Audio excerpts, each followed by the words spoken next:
mulai dari sekarang. Baik, perkenalkan nama saya Aulia Brahma dari Bicara Sakti Timpro. Pada kesempatan ini saya menyampaikan dari Timpro yaitu bahwa timnya setuju kantong plastik harus dilarang sepenuhnya. Karena kantong plastik sangat praktis, tetapi dampaknya sangat besar dan berbahaya bagi lingkungan hidup, kesehatan manusia, serta makhluk hidup lainnya. Oleh karena itu, larangan total merupakan hal yang tepat untuk dilakukan. Karena kantong plastik terbuat dari bahan sulit terurai dan membutuhkan ratusan tahun untuk hancur secara alami. Akibatnya, sampah menumpuk di tanah, laut, dan sungai sehingga mencemari lingkungan. Ada beberapa poin-poin dari Timpro. Yang pertama, kantong plastik membahayakan hewan. Yang kedua, kantong plastik sulit terurai. Yang ketiga, mikroplastik sangat membahayakan kesehatan manusia. Itu yang dapat saya sampaikan. Sekian, terima kasih. Terima kasih saya ucapkan kepada pembicara Timpro. Selanjutnya saya beri waktu kepada pembicara satu tim kontra. Waktu dimulai dari sini. Perkenalkan, nama saya Risa Juliana dari Komisi 1 dari tim kontra. Kami dari tim kontra tidak setuju jika plastik dilarang sepenuhnya. Kami sepakat bahwa sampah plastik adalah masalah lingkungan. Namun, larangan total bukan solusi yang tepat. Kami memiliki 3 alasan utama, yaitu banyak pedagang kecil UMKM dan pedagang tradisional yang seringkali menggunakan kantong plastik yang murah dan praktis.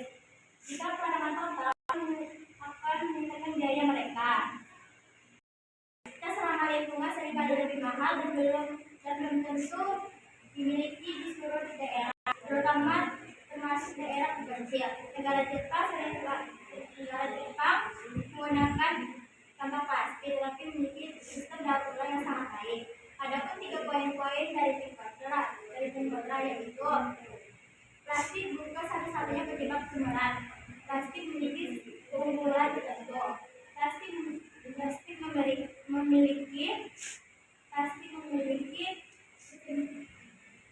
memiliki pencemaran lingkungan. Ia dari tim kontra. Terima kasih.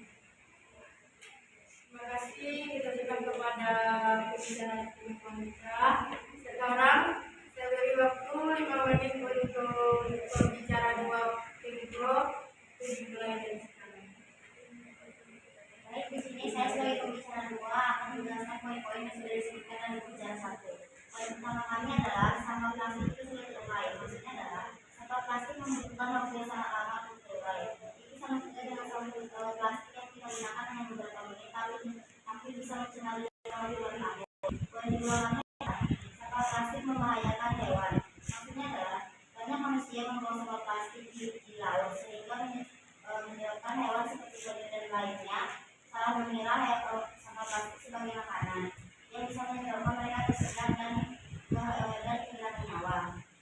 Poin ketiga kami adalah sampah plastik bisa berubah menjadi mikroplastik yang membahayakan nyawa manusia. Maksudnya adalah ketika sampah plastik berubah menjadi mikroplastik, itu bisa membahayakan dan jika manusia mengkonsumsi mikroplastik itu bisa membahayakan nyawanya. Sekian dari saya. Terima kasih. Baik, selanjutnya kita beri waktu 5 menit untuk berbicara tim kontra. Waktu dimulai saat dari sini. Perkenalkan, nama saya Andika Peter Sarobika dari tim kontra sebagai pembicara 2. Tim pro mungkin menyatakan bahwa plastik merusak lingkungan dan membahayakan hewan laut. Kami tidak menolak fakta tersebut. Namun, plastik bukan satu-satunya penyebab pencemaran. Limbah industri, kurangnya fasilitas daur ulang dan kesadaran masyarakat itu juga sangat berperan sangat besar. Kemudian plastik juga memiliki keunggulan tertentu. Plastik itu ringan, tahan air, murah, dan dapat digunakan kembali. Beberapa daerah sudah menerapkan pembatasan, bukan pelanggaran total. Contoh Contohnya adalah yang masih penggunaan kantong plastik di perusahaan perbankan. Artinya, solusi ini solusi bertahap lebih realistis daripada larangan total. Sekian dari Saya mengatakan bahwa sampah plastik bukan penyebab pencemaran. Lalu bagaimana cara dari Anda agar sampah plastik agar manusia tidak membuang sampah plastik sembarang lagi? kami bisa menerapkan larangan kepada orang yang membuang sampah sembarangan. Dan kami juga akan menerapkan denda yang sangat besar bagi orang yang membuang sampah sembarangan. Tadi saudara mengatakan bahwa plastik itu membahayakan bagi hewan di darat maupun di laut. Mengapa itu bisa membahayakan? Kalau mereka tidak mengkonsumsi, kenapa itu membahayakan bagi mereka? Karena akal hewan dan manusia itu berbeda. Maka hewan juga tidak tahu bahwa sampah plastik itu adalah makanan, sehingga mereka salah mengira dan bisa saja menelan sampah kecil di lautan atau di darat, sehingga menyebabkan mereka kehilangan nyawa. Nah, tadi juga saudara mengatakan bahwa mikroorganisme itu membahayakan bagi manusia. Kenapa? Itu kan manusia tidak mengkonsumsi. Manusia kan juga punya akal, tidak mengkonsumsi hal seperti itu. Kenapa? Tapi mikroplastik kan salah, kita tidak tahu di mana plastik itu berada, sehingga manusia bisa tanpa sengaja bisa menggunakan air tersebut. Baiklah, terima kasih, sekian dari kami. Baik, sekian dari kami.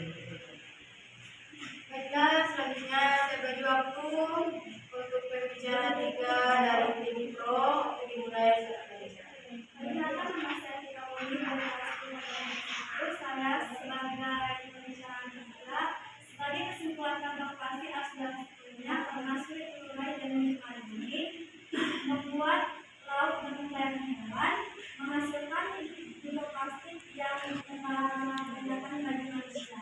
Ini adalah langkah penting untuk menjaga bumi dan masa depan generasi mendatang. Solusinya dari kami dengan menggunakan tas kain dan tas kanvas. Terima kasih. Baiklah, selanjutnya saya beri waktu untuk tim pro pembicara 3. Waktunya dimulai dari sekarang. Perkenalkan, nama saya Nur Nabila dari tim kontra pembicara 3. Sebagai penutup, kami menegaskan kembali kami mendukung pengelolaan penggunaan plastik, kami mendukung edukasi lingkungan, kami mendukung pengelolaan program berulang. Namun kami menolak larangan total karena merugikan ekonomi kecil, alternatif belum rata, masalah pada pengelolaan sampah. Solusi terbaik adalah pembatasan bertahap pajak plastik